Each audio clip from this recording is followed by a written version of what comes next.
hawezi elewa kwingine. So mpaka uelewe kitabu cha Mwanzo kama kitabu cha mianzo. Ukiona hivyo, so ni kitabu cha hati ya Mungu ama kitabu cha mradi wa Mungu. Mwisho wa dunia lazima tuelewe toka mwanzo. Mwisho wa dunia lazima tuelewe kutoka mwanzo.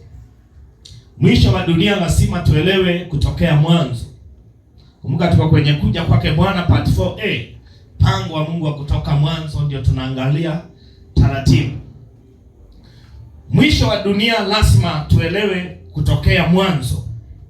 Maana ni utimilifu wa mpango. Mwisho wa dunia manake ni utimilifu wa mpango wa Mungu. Ni utimilifu wa mradi wa Mungu. Nasema kitabu cha Mwanzo ni kitabu cha ahadi ya Mungu, mradi wa Mungu. So mwisho wa dunia lazima ieleweke kutokea mwanzo, au lazima tuelewe kutokea mwanzo, maana ni utimilifu wa mpango wa Mungu, ni utimilifu wa mradi wa Mungu. So huwezi elewa mwisho wa dunia kama hujatokea mwanzo. Mwisho wa dunia manake ni utimilifu alichokisema Bwana, alichoanzisha Bwana katika kitabu cha Mwanzo. Mwisho wa dunia manake lazima tuelewe kutokea mwanzo, maana ni utimilifu wa mpango wa Mungu, mradi wa Mungu. Hivyo basi neno mwisho wa dunia haliko kuongelea dunia kutokuweko kabisa. Hivyo basi neno mwisho wa dunia haliko kuongelea dunia kutokuwepo. Neno kwa Biblia mwisho wa dunia haliko kuongelea hii dunia kutokuwepo. Ukielewa maneno haya uko na heri kabisa. Hivyo basi neno mwisho wa dunia haliko kuongelea dunia kutokuwepo kabisa. Mwisho wa dunia haliko kuongelea kutokuwepo kwa hii dunia. Waandishi walifundisha maneno kuja kwa Bwana na mwisho wa dunia, wakitaka tuweze kuelewa kwamba walitoa kutokea Musa. Waandishi wengine kando na Musa wamefundisha maneno kama kuja kwa Bwana au mwisho wa dunia, wakitarajia kwamba lazima tutaelewa kutokea Musa. Tutasoma kutokea Musa ndio tuelewe maneno waliotamka kuhusu kuja kwa Bwana au mwisho wa dunia.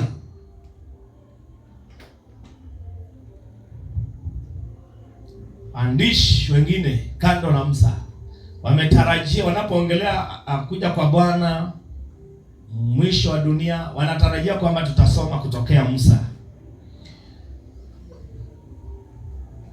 Tuliona kwamba Ibrahimu alikubaliana na ahadi ya Mungu. Tulipokuwa tunajifunza somo hili kutokea, maana tuko part 4. So part 1, part 2, part 3 kirudi nyuma kujikumbusha, utakuta kwamba tuliona kwamba Ibrahimu alikubaliana na ahadi ya Mungu na Adamu alikataa. Ibrahimu alikubaliana na ahadi ya Mungu na Adamu alikataa. So akina Junior nafikia mnasikiza hizi habari. Maana Junior walikuwa wanaulizwa kwa nini niambia wanaulizwa kwa nini Adamu alipotenda dhambi Mungu hakuwaua, awafukuse. Aliacha wakae. Na Mungu wakaambiwa kwamba si Mungu ana uwezo wa kuua. Alikuwa na uwezo wa kuondosha wapotee kabisa. So tunajifunza. Haleluya. Bwana Yesu asifiwe. Sasa somo la leo ni nzuri la kujibu maswali kama yale. Amen.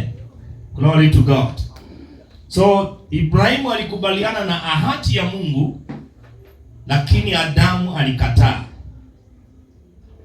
So tunaweza tukasema Ibrahimu alikubaliana na mpango wa wokovu na Adamu alikataa kukubaliana na mpango wa wokovu.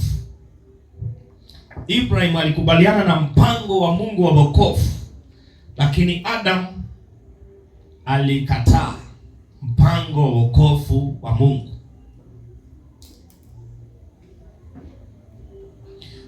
Mfano mwingine ni Esau. Esau kakataa. Esau alikataa mpango wa Mungu. Esau alikataa mpango wa Mungu. Esau alikataa kuwa mzaliwa wa kwanza. Kumbuka Esau si ndio mzaliwa wa kwanza wa Isaka Esau ndio Nibo. Kuna Esau na Yakobo Esau ndio mzaliwa wa kwanza. Ni kweli, first born So Esau alikataa. Esau alikataa kuwa mzaliwa wa kwanza. So manake kuna message, si tu swala la kukataa huo mzaliwa wa kwanza. Kuna ujumbe kuhusiana na mzaliwa wa kwanza ambao tutakuwa tukiangalia. Mtu anapokutana na neno mzaliwa wa kwanza aweze kuelewa kibibliko anamaanisha nini. Glory to God. So ninaposema Esau alikataa kuwa mzaliwa wa kwanza, tutaelewa nini maana ya mzaliwa wa kwanza kibibliko. Si bila sisi tunaelewa. Biblia iko andikwa wakati wetu kabisa. Ni miaka mingi sana iliyopita. So lazima turudi wakati wao. Na tutarudi huko leo.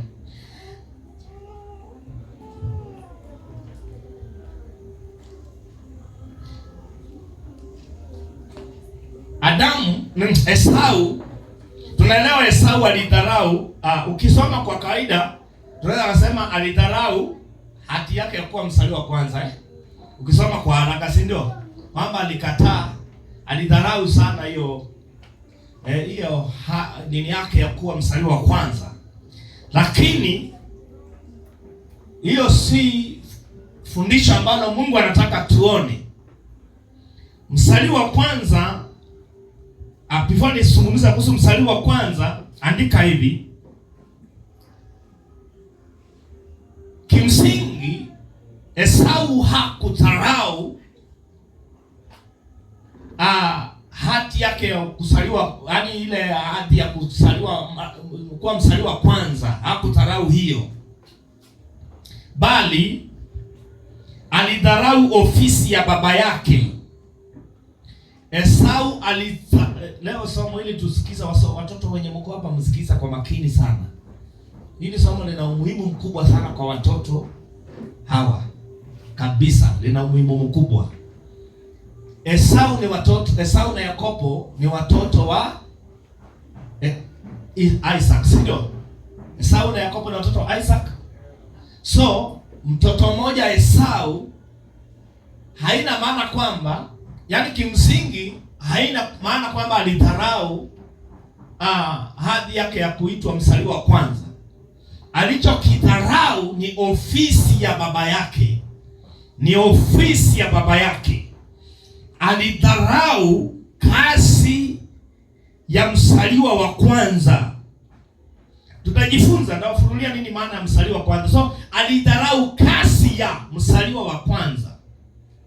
Alidharau kazi ya mzaliwa wa kwanza.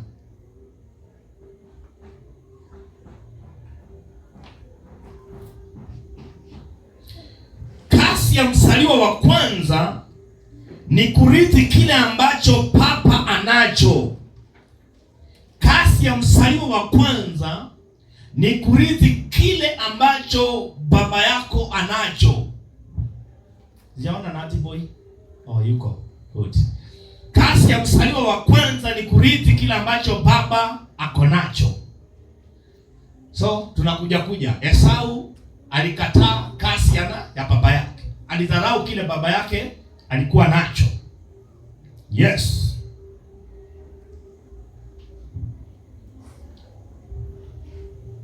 Alichukia nafasi ya baba.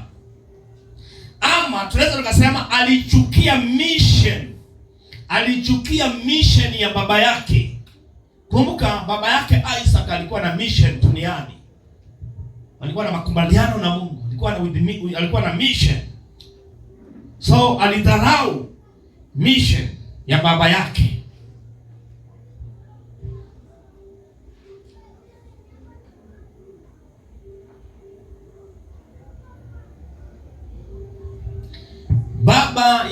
baba ya Esau na Yakobo alikuwa nabii wa Mungu. So hilo unaweza andika. Baba wa Esau na Yakobo, karibisheni wakeni tafadhali. Karibisheni ya wakeni kanisani. Alafu ningependa niongee na haka kasichana tafadhali. Nikimaliza ibada. Napenda tu kuongea na huyo msichana tafadhali. Sawa, tutaongea na wewe. Yes. Baba wa Esau na Yakobo alikuwa nabii. Isaac alikuwa nabii.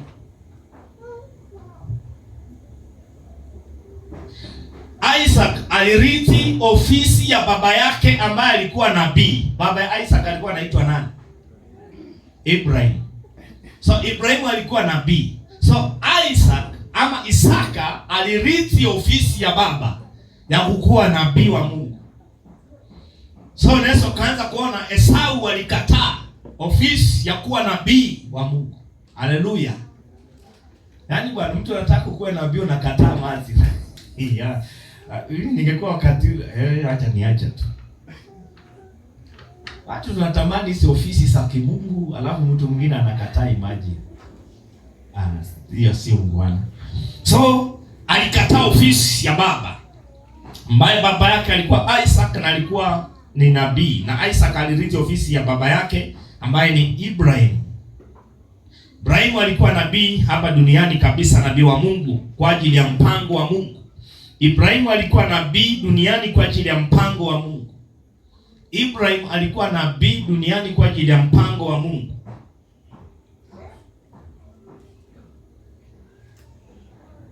So ni dunia yote. Mungu anaongelea dunia yote kutoka mwanzo.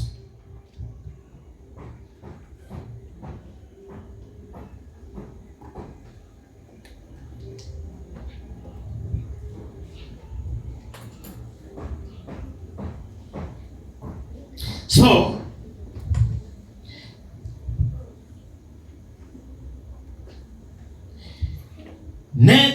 neno msaliwa wa kwanza ni yule anayepepa ofisi ya baba yake au kasi ya baba yake. Unapoona kwa Biblia neno msaliwa wa kwanza, anaongelea yule ambaye anapepa ofisi ya baba yake au kasi ya baba yake.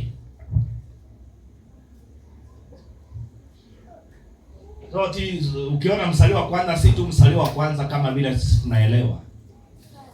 Ni yule ambaye anapepa majukumu ya baba yake, anapepa ofisi, anapepa kasi ya baba yake.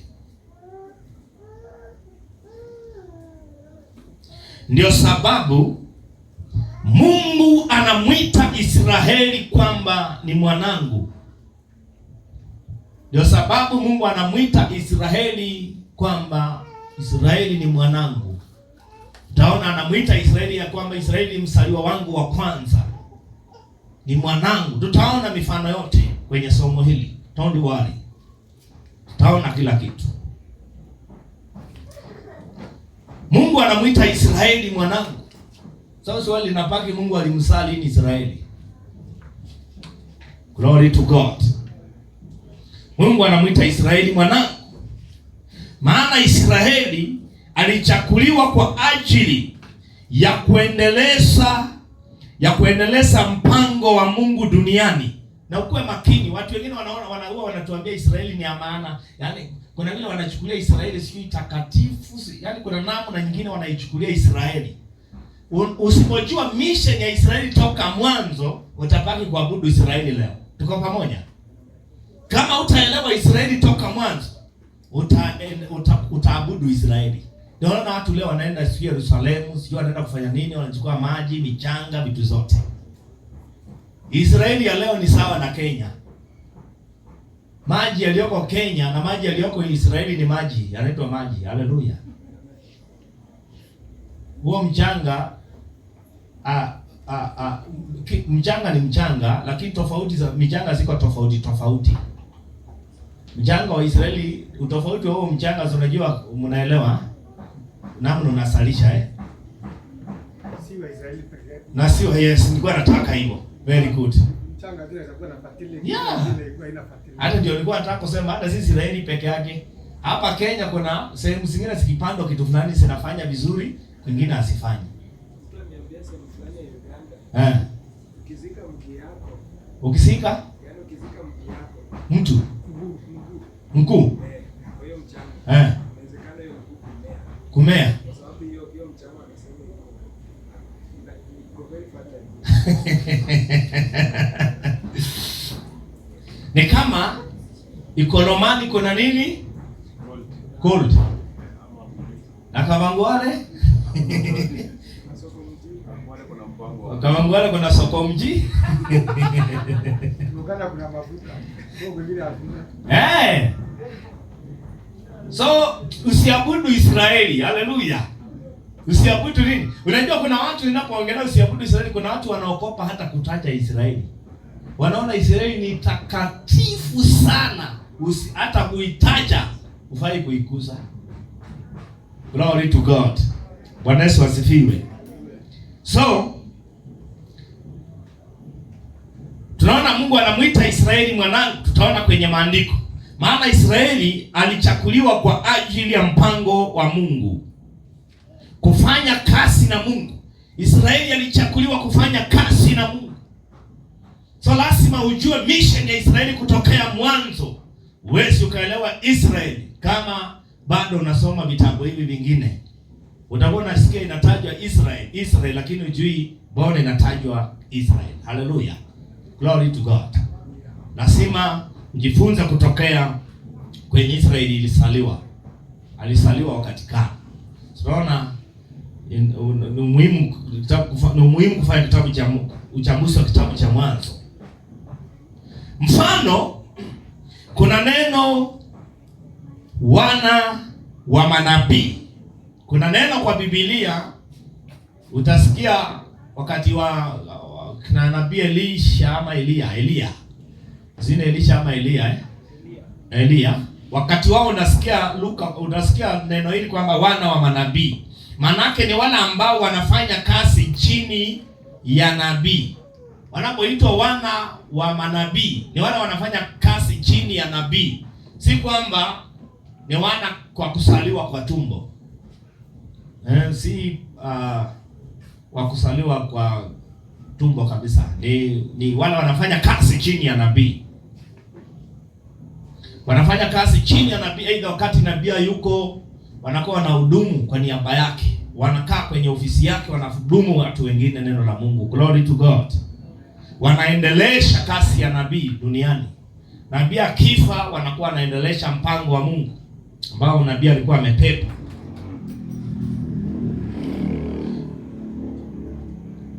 Sasa sikia, kumbuka wakati wa Elisha. Wakati wa Elisha kulikuwa na kitu kinaitwa tapo portion. Tutajifunza leo kujua nini maana ya tapo portion. Hallelujah. Tapo portion. Elia alipokuwa anaondoka, unasikia mwingine anasema Elia na Enoko hawakukufa. Walienda wasima. Ndio vizuri kusoma Biblia yote kwa pamoja. Paul anasema mwili wa damu na nyama havitarithi nini? So kama hujasoma Biblia yote utabaki kusema Elia na Enoko hawakufanya nini? Walipaa. Huu mwili wa damu na nyama utaenda wapi? Lazima utafua mwili wa damu na nyama upokee mwili mwingine. Haleluya. So Enoko na Elia walikufa kama wanadamu wengine. Tuko pamoja. Hiyo imekaa vizuri kwa masikio. Ukitaka kuelewa, soma kitabu cha Hebrews. Kitakuonyesha ninachokisema. So Elia alipokuwa anataka kuondoka,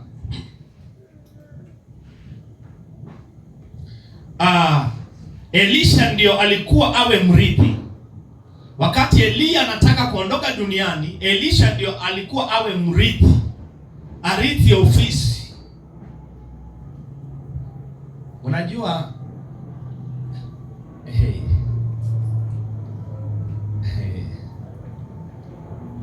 unajua kwa Biblia kazi ya Mungu inaanzanga na familia.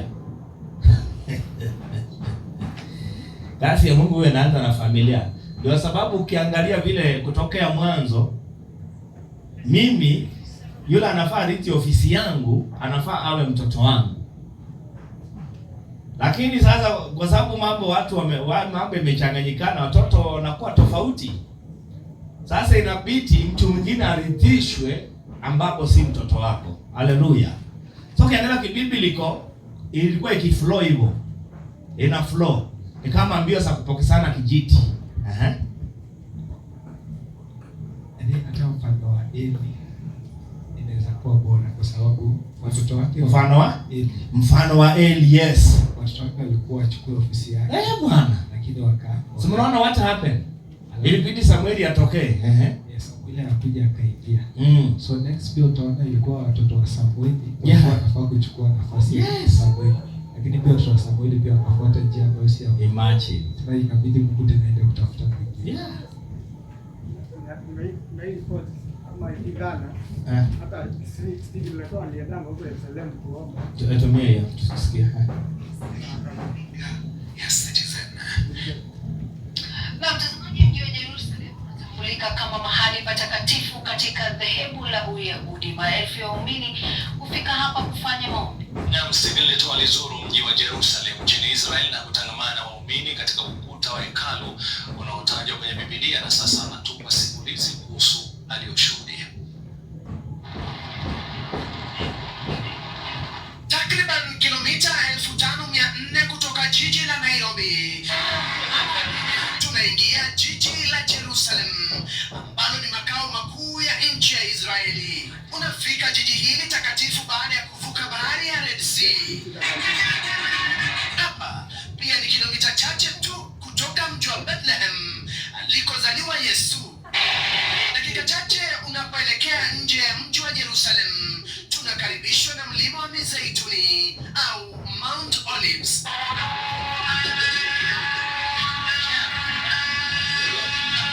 Mlima huu upo karibu na mji wa Daudi.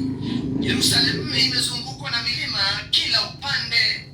Mji huu wa Daudi unaleta kumbukumbu za Biblia, kwani hapa ndipo historia ya manabii ilianza. Hapa ndipo Yesu alimtibu kipofu akaona tena. Eneo hili pia ndipo Yesu alisalitiwa na Yuda. Kulingana na Biblia, Yesu alikuwa na hekalu hapa iliyojengwa na Mfalme Solomoni baada ya Mfalme Daudi kushinda mapigano dhidi ya Wapalestina na kufanya Yerusalemu kama mji wake mkuu. Hata hivyo, hakuruhusiwa kujenga hekalu. The Western Wall is the closest to the place where Unaweza enda kusearch kwa YouTube, nasikia zile story anapeana hapa. So ndicho ambacho sasa anasema. By the way, unatamkana kwamba huku ndio mji takatifu ni. Hata yeye pia anasema. So unaweza enda search YouTube at Stephen Leto reporting from Jerusalem. Andika hivyo tu utaipata. Kuna kitu ameongelea kuhusu milima. Yerusalemu, kuna mimi nimepata mambo mzuri hapo. Yerusalemu iko nje ya kuna kitu alisema Israeli iko nje sijui ya usirudishe kama wakusikia ni sawa. Alafu kuna kitu amesema mji wa Daudi. Yerusalemu imezungukwa na milima kila upande. Ilikuwa nyuma yake. Mji huu wa Daudi unaleta kumbukumbu. Ilikuwa nyuma kabla ya kutacha hiyo. Yerusalemu imezungukwa na milima kando. Haya mambo ya milima yote tutajifunza kwa kanisani. Ndio uelewe hiyo milima ilikuwa na maana gani. Haleluya. Si swala la kwenda huko kwenyewe uone milima. Unaweza enda kwa isiara kwa kufurahia na kuona mambo yalivyokuwa. Hata unaweza kaenda kauliza Yesu alitembea wapi, wapi alikuwa, kaburi lake lilikuwa wapi, for your good. Anaelezea hapo hata alikuta akaambiwa hapo ndio anafanya maombi. Anasema ukiweka hapo, ukifanya maombi hapo, alafu unaenda unaenda nini? Mambo yako. Sasa akasema hata ukiwa na mtu unamwombea. Sasa aliona acha aweke simu yake, contact zote aliwaombea. Sasa akasema kama uko na contact yako, uko na yeye. Kama uko na simu yako, Mungu yuko kila mahali. Haleluya. So unaweza enda kwa siara na kufurahia mazingira ya Yerusalemu, kwa huko katembea. lakini usiende kwa mambo ya unaenda kwa ajili ya kuabudu milima. Ati unaenda kwenye kaburi waabudu. Hiyo mlima kuna mwanasiasa mwingine hapa Kenya. Alikuwa anapenda kuenda huko wakati wa kama kampeni tu karibu. Kuomba huko. Anapokea nguvu sijui. Ndio hapo wewe. Tumekazoda kwa nasa.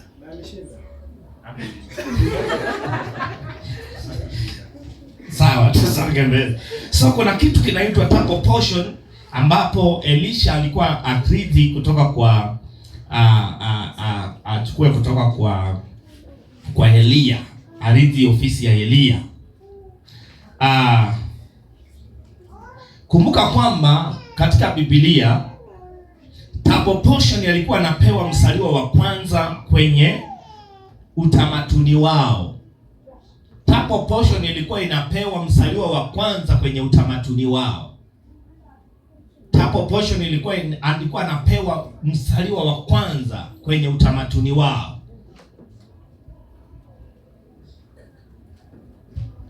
Nipeane mfano rahisi. Kama uko na watoto sita,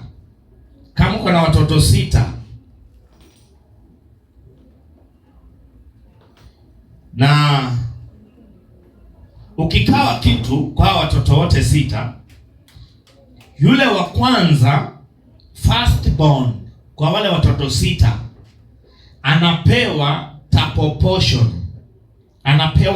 portion, kuonyesha huyo ndiye atakayerithi nafasi ya baba yake.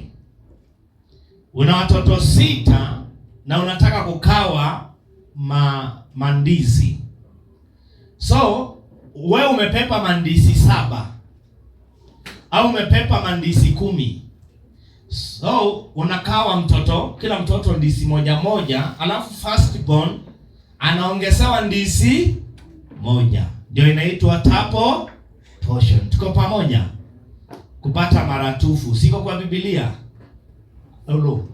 Iko kwa Paula amefundisha Wase wanastahili mara wafundishao vizuri na nini Tuko pamoja? Mfano wa rahisi kabisa sasa, nilete rahisi kabisa. Kuna mchungaji yuko kanisani na kuna kiongozi mwingine yuko kanisani. So wakati unakawa, tuseme unakawa 500, mchungaji utamwongezea 500. Tuko pamoja? Anapokea maratufu kuliko wale wengine. Imekaa sawa? Mambo ya double portion So usianze kuhangaika na mambo kuhusiana na double portion. Unaongeza kitu, unaweka maratufu. So kwenye utamaduni wao, yule ambaye alitakiwa kupokea double portion maratufu alikuwa ni yule mzaliwa wa kwanza, kuonyesha kwamba ni yeye atakayerithi nafasi au ofisi ya baba yake. Amen. Glory to God. Hivyo Esau alidharau huduma ya baba yake.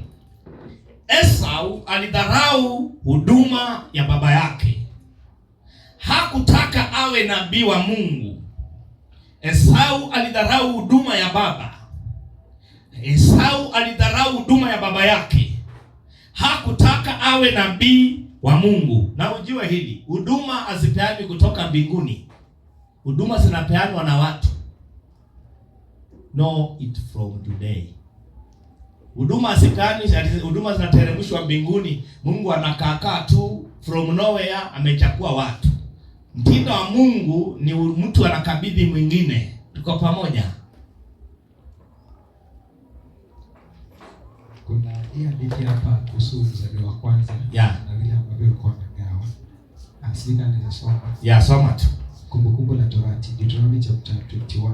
Deuteronomy 21 verse 15. So anasema akiwa mtu yuna wake wawili, kama mtu ako na wake wawili, mmoja ampenda, sasa mmoja hampendi. Nao wamemzalia watoto, ampendaye na asiyempenda, wote wawili. Na yule mzaliwa wa kwanza akiwa ni wa mke asiyependwa. Hapa akiongelea mke ambaye hapendwi, hii ni lugha ya kuongelea kwamba kwa sababu mtu akiwa na wake wawili huwezi kuwapenda wote sawa. Kuna yule ambaye unampenda zaidi ya mwingine. So huyu mwingine ambaye anapendwa, yani sio kwamba hapendwi kabisa, lakini upendo uko limit kidogo. Unapenda mwingine kuliko huyu. So anasema watu wamekuzalia watoto. So mstari wa 10 anasema ndipo itapokuwa ya kwamba siku atakayowaridhisha wanawe alivyo navyo, asimweke mwana wa ampendaye kuwa mzaliwa wa kwanza mbele ya mwana asiyempenda, naye ndiye mzaliwa wa kwanza huyu. So ile ambaye hampendi, yani anampenda kidogo, so huyo ndio ako na mtoto wake wa kwanza. So alafu ambaye anampenda sana ndio ako na mtoto wake wa kwanza, lakini huyo sio wa kwanza. So anasema kwamba huyo ambaye anampenda asimridhishe ile haki ya mzaliwa wa kwanza. Bado haki ya kwanza iende kwa yule ambaye hampendi, kwa sababu yeye ndiye alipea mtoto wa kwanza. Alafu mstari wa 17 anasema lakini akikubali mzaliwa wa kwanza wa kwanza mwana wa yule asiyempenda, kwa kumpa mafungu mawili katika vyote alivyo navyo, kwa maana ndiye mwanzo wa nguvu zake, haki ya mzaliwa wa kwanza ni yake yeye. So alikuwa anaelezea kama vile umetuelezea. So mtu akiwa na watoto 6, so kama ni kugawanya, atagawanya mara 7. So kila mtu atapokea yake moja. Alafu huyo mzaliwa wa kwanza ataongezewa ile ya 7 ikuje yake. So atapata mafungu mawili kuliko wale wengine. Simekaa sawa? Hapo anaposema kile anazungumza hapo ni kwamba labda za hizi sema kuna mzee akona mke wa kwanza. Wakati mke wa kwanza alipata mtoto na yule mke wa kwanza, lakini kafika mahali akaoa mwingine. Joandi ikashungua upendo inaendaga kwake kuliko ule wa kwanza. So akifika pale ule wa pili sasa, ule ndogo anapendwa kuliko ule mke wa kwanza. Maana wandi ameitwa kashungua. Kashungua kale anapendwa kuliko ule wa kwanza. So ana maana kwamba yule pia huyo kashungua akipata sasa mtoto wa kwanza sasa, lakini huyu licha ya kuwa hapendwi, ule anatambulika akiwa wa kwanza ni yule hapendwi. So hiyo ndio anajaribu kueleza hapa kwa maandiko. So hata kama unapenda huyu sasa ndogo, hautaacha mke wako wa kwanza unaporidhisha. Maana anasema wewe ndio nguvu zake. Kwa maana anasema wewe ndio nguvu zake. So nguvu zake zilikuwa kwa yule wa kwanza, sio yule wa pili. Sio yule ndogo. So anafaa kuridhishe yule mtoto wa mke wa kwanza.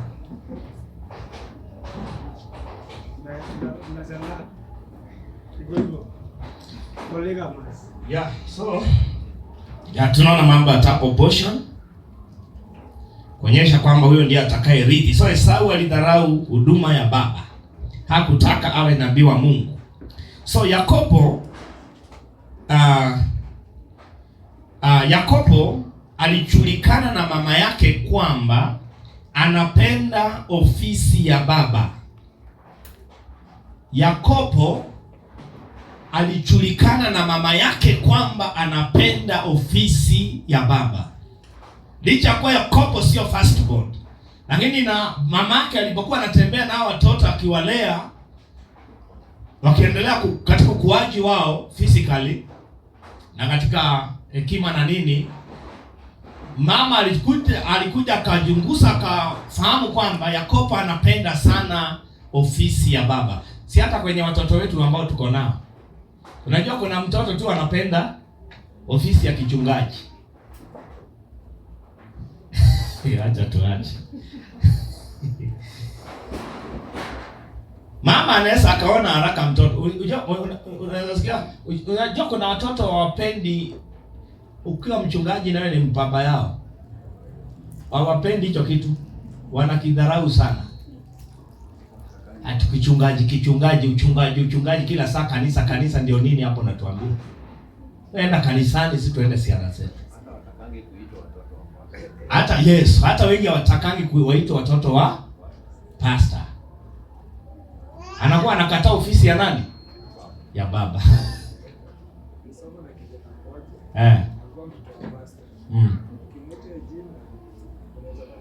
Mtakosana na yeye. Benji boy. Uko?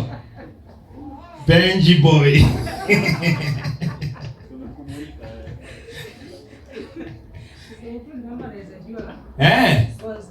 Wangu ni watoto wanne.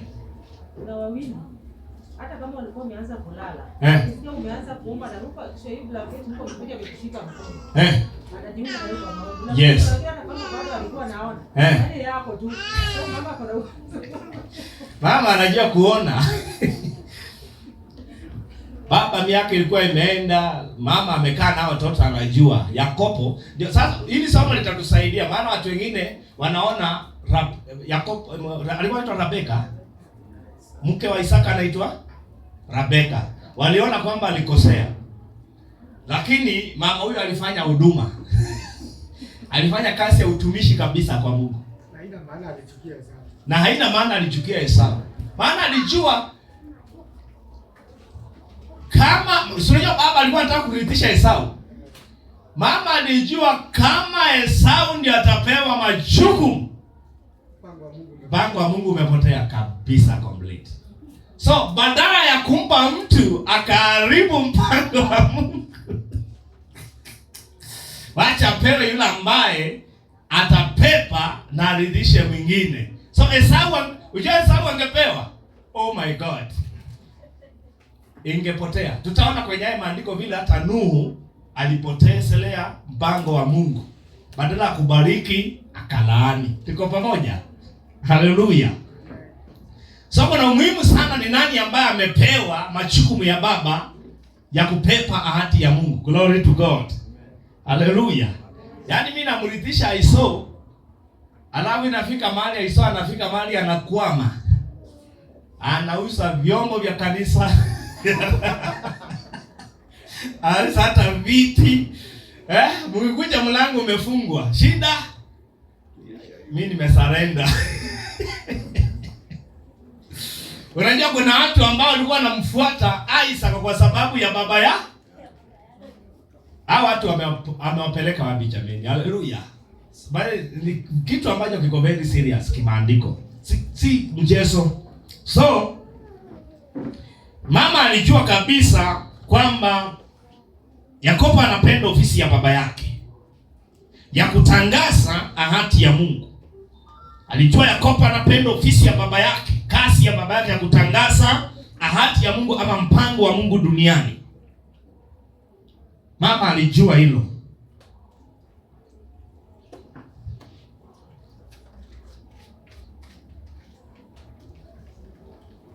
So mama alijua baraka ikiwa juu ya Yakobo, mpango wa Mungu utaenea duniani. Mama alijua baraka ikiwa juu ya Yakobo, mpango wa Mungu utaenea duniani.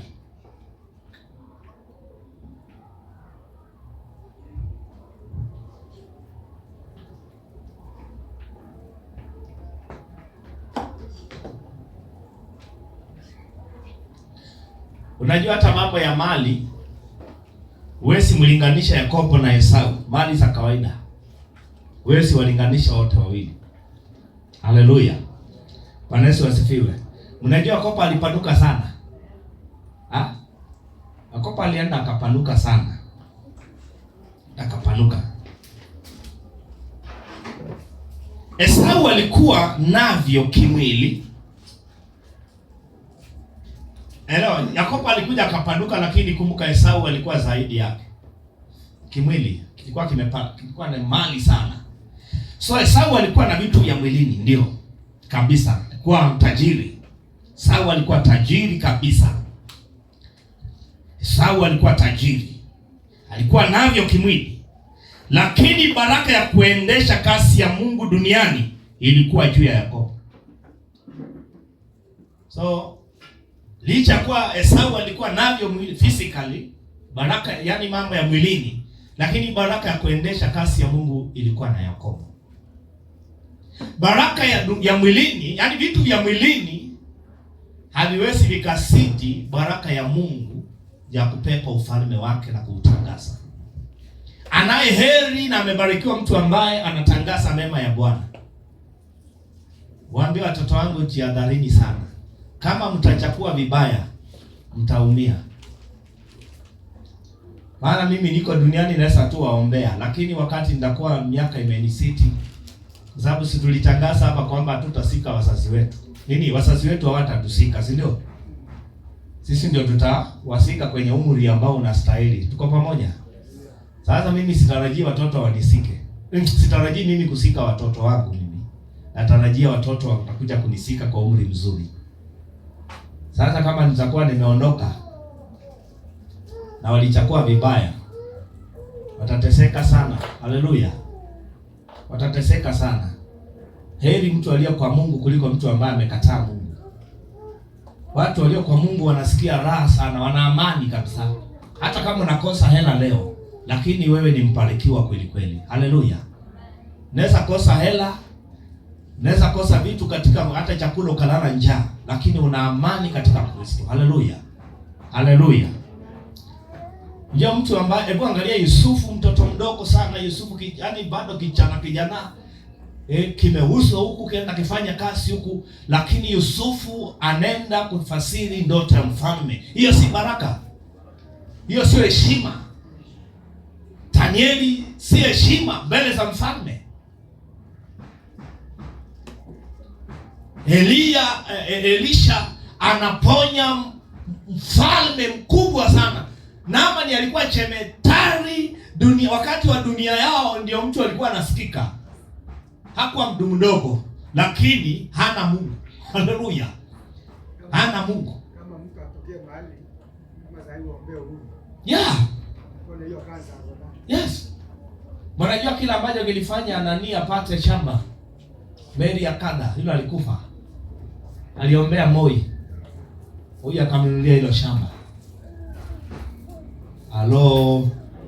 Wamebarikiwa watu waliomo katika Kristo. Kabisa. Wewe ni mtu wa nguvu wa maana sana.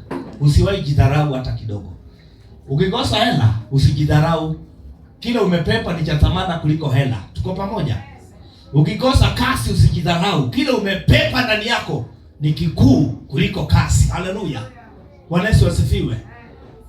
Ndio sababu Ibrahimu hakujidharau. Ibrahimu alipoamini ahadi ya Mungu, ahadi ya Mungu ilisiti udhaifu wake katika mwili. Lakini kwa kuamini katika ahadi ya Mungu ilisababisha vitu kutokea kwao. Haleluya.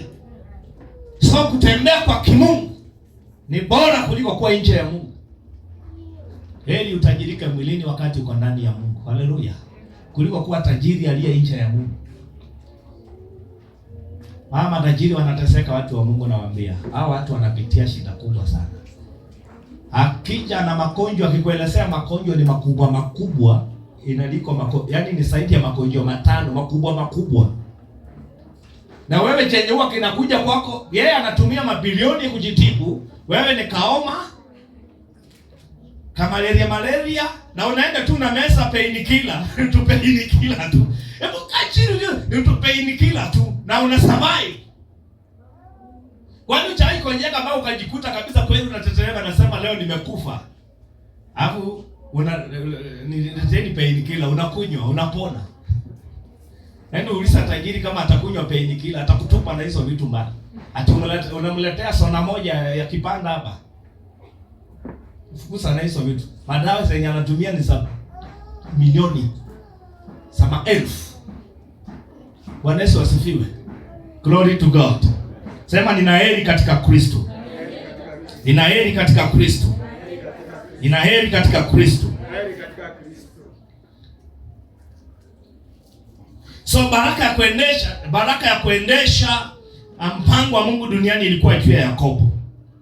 Baraka ya Mungu haihusiani na mambo ya mwilini. Baraka ya Mungu haihusiani na mambo ya mwilini. Baraka ya Mungu haihusiani na mambo ya mwilini.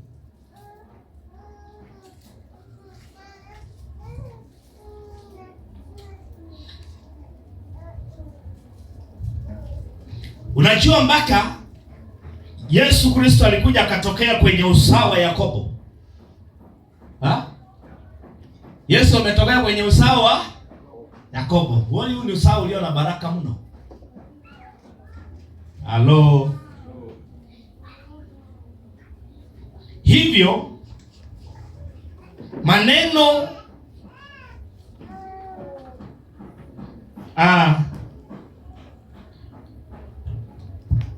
hivyo tunaona kwamba tangu mwanzo Mungu alikuwa na mission. Mungu alikuwa na mission, alikuwa na mpango. Tangu mwanzo Mungu alikuwa na mpango. Musa alipokuwa anawaambia Waisraeli watoke Misri,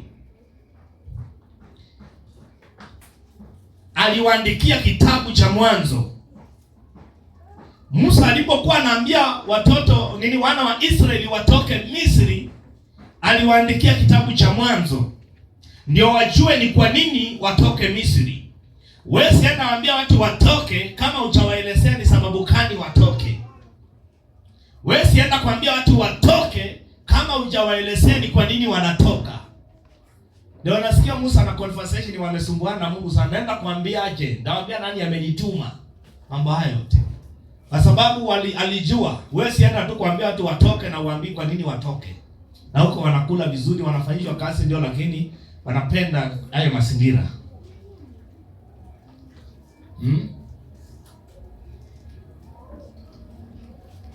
Hivyo sababu ya kitabu cha Mwanzo ni kwa sababu kuna kutoka.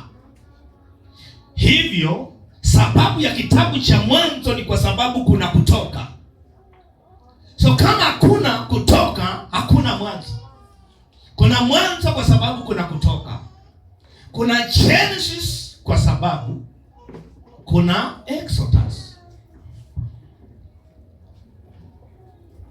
Kama hakuna Exodus, hakuna Genesis.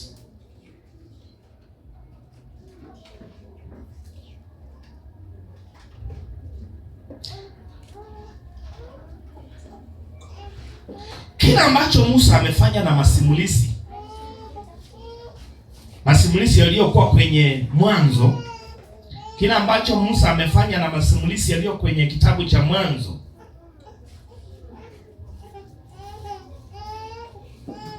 ni kuwafundisha Waisraeli.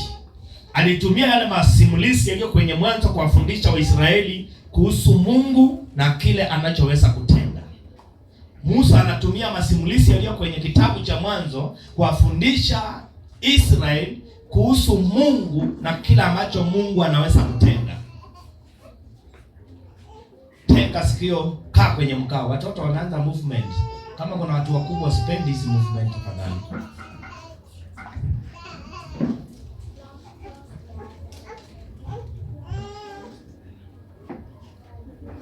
Musa anatumia masimulizi yaliyo kwenye kitabu cha Mwanzo kuwafundisha wana wa Israeli kuhusu Mungu na kile ambacho Mungu anaweza kutenda. Hivyo basi, Mwanzo ni fundisho la Musa. Mwanzo ni fundisho la Musa. Genesis ni fundisho la Musa. Hivyo Mwanzo ni fundisho la Musa. Kumbuka kitabu cha Mwanzo kina masimulizi. Kina masimulizi mengi sana. Kimebeba masimulizi ndani yake. Kitabu cha Mwanzo sina masimulizi ambayo yalikuwepo tayari kwa ile jamii yao ama jamii zao. Yale masimulizi ambayo tunayaona katika kitabu cha Mwanzo yalikuwepo katika jamii zao, jamii zilizowazunguka. Si masimulizi ambayo yanatoka mbinguni. Ni masimulizi ambayo yalikuwepo kwenye hizo jamii ambazo zilikuwa zimewazunguka pia. Tutajifunza hata mambo ya hekalu. Ndio ujue kwamba hekalu ni kitu ambacho kilikuweko, miungu ilikuwa inaabudiwa ndani. Kwa sababu kuna Mungu anataka hekalu lake, si ile sanamu na miungu. So masimulizi yale ya mambo ambayo yalikuwa kwenye jamii zao.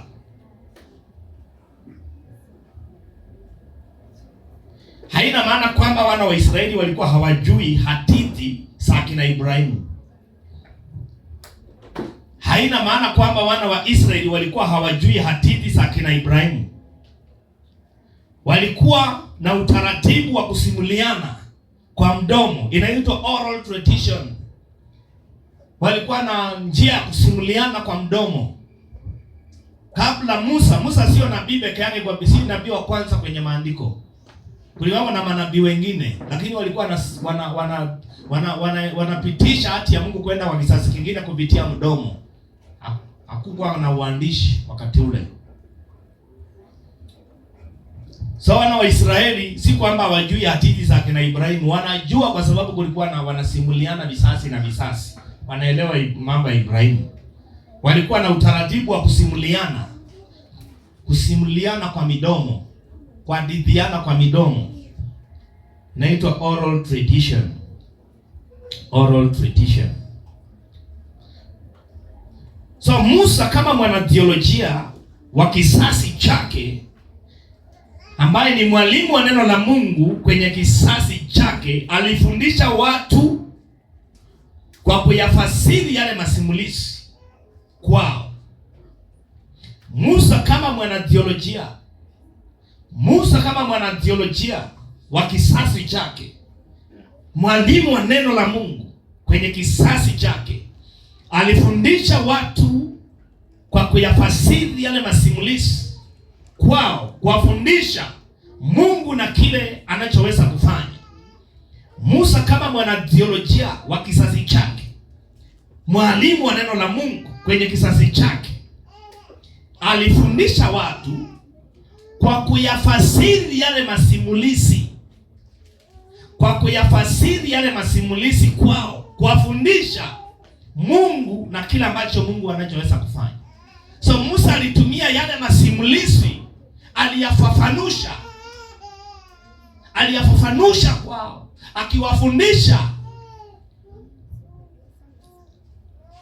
akiwafundisha Mungu na kile ambacho Mungu anaweza kufanya. So Musa kama mwanatheolojia wa kizazi chake, mwalimu wa neno la Mungu kwenye kizazi chake, alifundisha watu kwa kufasiri yale masimulizi kwao, kuwafundisha Mungu na kile ambacho Mungu anaweza kufanya. So Musa alikuwa anafasiri yale masimulizi. Kumbuka hao watu wamekuwa na hadithi za kusimuliana. Kuna masimulizi wanasimuliana masimulizi fulani. So walikuwa na hizo historia. So Musa anapokuja, anachukua hayo masimulizi, anayafasiri kwao, akiyatumia hayo masimulizi kuwafundisha kuhusu Mungu na kile ambacho Mungu anaweza kufanya. Tuko pamoja? Imekaa sawa? Usipojua haya mambo, kitabu cha Mwanzo utakwama kabisa. Lazima ujue hizi fact kwenye kitabu cha Mwanzo ndio usome vizuri. Kwa njia nyingine, alitumia historia kama theolojia. Kwa njia nyingine, Musa alitumia historia kama theolojia. So alifanya historia ikawa ni fundisho. Musa alitumia story kama theolojia. Manake alitumia story ambazo zilikuweko. Alitumia historia, zile mambo ya historia, mambo ambayo imekuwa ikisimuliana, akayafanya yakawa fundisho kwao, akiwafundisha Mungu na kile ambacho Mungu anaweza kufanya. Tuko pamoja? Glory to God. Musa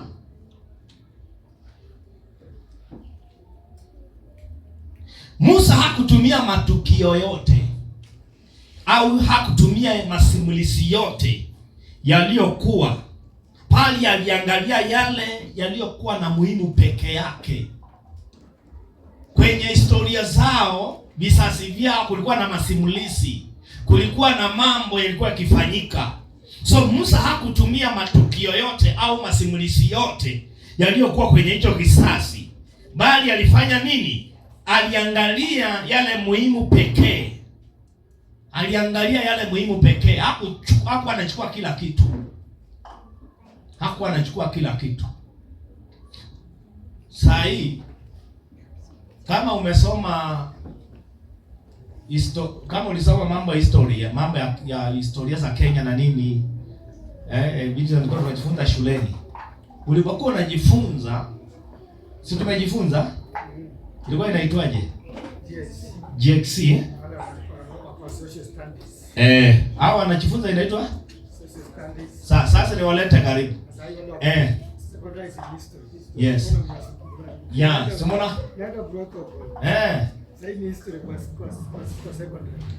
Sasa mnaelewa? So sisi kwetu ilikuwa inaitwa GXC. Sasa tulikuwa tunafundishwa mpaka wakati Kenya mambo ya ukoloni, vitu kama hizo, mambo ya Kenyatta nini na nini, mapigano, vitu kama hizo, unaelewa? Sasa so silikuwa ni shuleni. So tunafundishwa sisi, walimu wanatokea ndani mwetu, tunafundisha watoto wetu nao wanasaa, wanachukua wanafundisha watoto wao. Imekaa sawa? Sasa nikuuliza swali, wewe wakati ulijifunza mambo hayo, kuna kitu cha Mungu ulipata ndani? No. Kwa sababu gani? Hakuna mtu ambaye angekupa ufahamu huo. Sasa Musa alipokuja akawakuta wana mahistoria zao hizi, akaanza kuchukua hizo historia akizifafanusha kwao, akizitumia kama fundisho kuwafundisha Mungu na kila ambacho Mungu anaweza kufanya. Haleluya. Saa hii nikienda kusoma, saa hii nikikaa chini nifundishwe GXC, ile ilikuwa tunafundishwa, nikae chini, mwalimu akianza kunifundisha kwa hizo history zote, kuna mahali Mungu alikuwa anaongea na Wakenya. Tuko pamoja? Kuna mahali Mungu alikuwa anaongea na Wakenya lakini hawajawahi jua. Nisikize vizuri.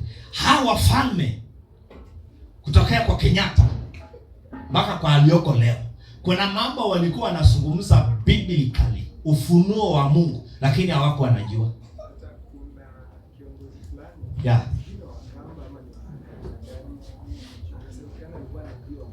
Alikuwa nabii wa Mungu. Yeah. Kwa wafalme, hata wakati wanapokuwa kwenye sherehe Samoi Day sijui nini, wanaongea maneno. Kwanza mmoja ambaye alikuwa anaongea maneno biblical bila kujua ni Kibaki. Alikuwa anaongea mambo ya kwa Biblia, ufunuo wa Mungu kabisa, lakini hakuwa anajua anaongea ufunuo wa Mungu. Sasa mtu mwingine akija akifuatilia hizo historia, kuna mambo atakuwa anachukua hii anasiweka pamoja, anafasiri kwao, anawafundisha kuhusu Mungu na kile ambacho Mungu anaweza kufanya. Tuko pamoja? Bwana Yesu asifiwe.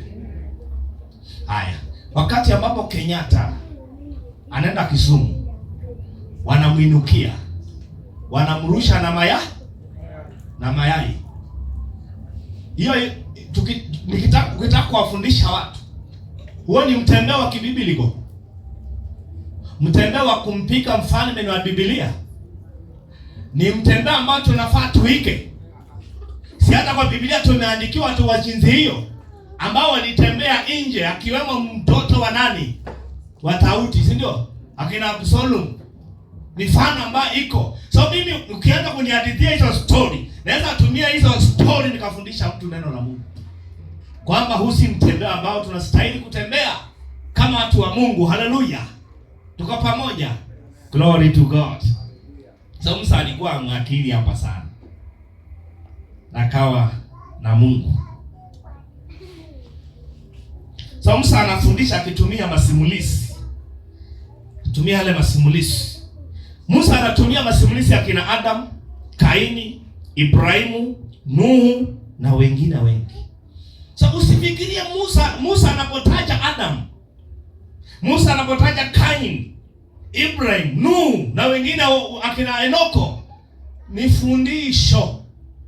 Amtaji Adamu ili upaki na Adamu kama mtu wa historia. Anamtaja Adamu ili ujifunze kutokea kwa Adamu. Anamtaja Ibrahim makusudi kabisa. Musa ameandika majina akina Enoko, Seti. Hawa watu wote ambao Musa ameandika majina yao, majina ya wanyama, majina ya miti, majina ya mito, milima, nuru, kisa. Haya yote ni fundisho la nani? La Musa. Tuko pamoja? Usiangalie vile yalivyo. Hilo ni fundisho kabisa la Musa. Kuna uzima na mauti. Kuna laana na baraka. Haya yote ni fundisho. Musa alikuwa anafundisha wana wa Israeli. Utakuta Musa anaandika watu wawili. Kwenye kitabu cha Mwanzo utakuta Musa anaandika watu wawili wawili, tena ni kimakusudi. Anaandika watu wawili wawili. Utaona kuna Kaini na Abeli, amewataja kimakusudi. Kaini na nani? Si alikuwa na uwezo wa kuchukua mmoja acha mwingine. So anaangalia, anafanya kimakusudi. Kaini na Abeli, anaonyesha Abeli alipokea nini? Anaonyesha vile ambavyo